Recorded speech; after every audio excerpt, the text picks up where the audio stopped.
Wahanga wa ugonjwa kama kansa wanakwambia kwamba ni bora ukaumwa ukimwi lakini sio kuumwa kansa. Yaani jamani, hizi ni taarifa ambazo kwa sasa kwa Mange Kimambi yeye mwenyewe ameshajikatia tamaa, na hata rafiki yake wa karibu ambaye amekuwa akitumia ukurasa wake kuweza kutuma ujumbe mbalimbali, yani video mbalimbali. Kwa sasa kama unavyojua, Mange Kimambi angekuwa ana hali yake nzuri, basi nikwambie kwamba angekuwa akiendelea kutuma video mbalimbali za kuweza kuwaambia na kuwachochea Watanzania kama kawaida kwa sasa waingie tena barabarani. Lakini kwambie, unaambiwa kwa taarifa zilizotufikia ni kwamba mguu wa Mange kwa sasa kuna asilimia na tetesi za kuambiwa inabidi akatwe mguu kwa lile eneo ambalo kwa sasa imeonekana pia kuwa ndo eneo linalomsakama na kumfanya pia Mange Kimambi hali yake iweze kuwa ni mbaya. Yani kama unavyojua, kansa jamani hainaga mchezo. Yani kama ikionekana kwenye kidole, basi kidole inabidi kikatwe. Kansa na tatizo la upumuaji kwa sasa ndo ambalo limeonekana pia kumshinikiza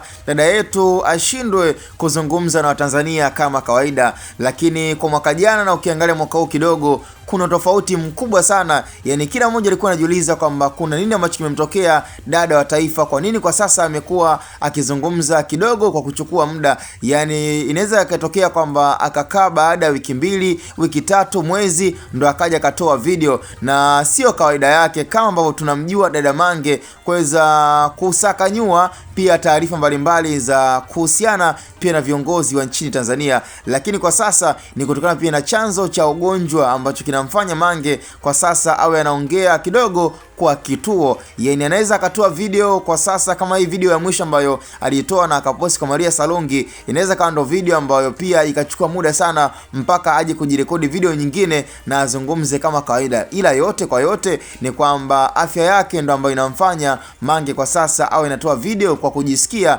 Yani sio kama labda hapendi kuzungumza wala hapendi kuongea, hapana. Ile tatizo kama ambavyo nimezungumza, ugonjwa wa kansa sio ugonjwa wa tumbo, sio mimba, na ugonjwa wa kansa pia sio ukimwi. Na ndio maana nakwambiaje, ni bora ukaumwa ukimwi lakini sio ugonjwa wa kansa. Aisee, kisukari na ugonjwa wa kansa kwa sasa ndo inafahamika kwamba ndo magonjwa ambayo ni tishio duniani kote. Kwa hiyo moja kwa moja nafikiri kwa sasa tuchukue nafasi ya kumwombea dada